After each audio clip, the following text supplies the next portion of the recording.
The coronavirus has now infected over 61 million people across the globe, with more than 1.4 million deaths. While the pandemic rages on, people across the world are keeping the Christmas tradition alive. Grace Mao reports. This room full of panda soft toys may resemble an art exhibition at first sight. Instead, it was a silent protest against the COVID lockdown in Frankfurt.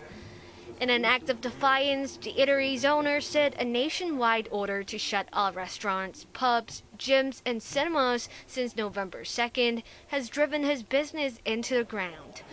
The lockdown came after Germany recorded a spike in COVID cases ahead of winter.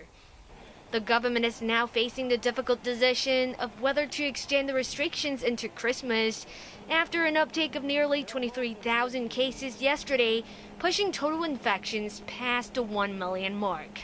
Meanwhile, Christmas lights have lifted the streets of Madrid out of the pandemic shroud ahead of the holidays. Spain has seen a steady decline in new infections after registering more than 1.6 million cases over 2 waves.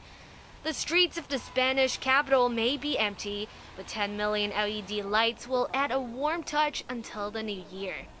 Over in Russia, jolly skaters braved themselves against the coronavirus for some mask-free action on the country's largest rink in capital Moscow.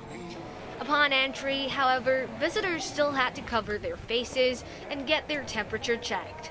While the iconic ice rink was given the green light to return, the government was straightly imposing a mask order everywhere else.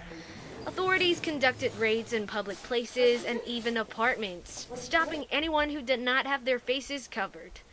A fine of up to 40,000 Russian rubles, or roughly 4,000 Hong Kong dollars, will be slapped on offenders. Russia is facing a surge in COVID cases with over 2.2 million infections, the 5th worst hit country in the world. As the race to find a cure continues, the World Health Organization warned that for a vaccine to work, at least 60 to 70% of a country's population need to be inoculated. The global body said it could be more effective devising strategies to identify people who are likely to be carriers. Grace Mao, HKIBC.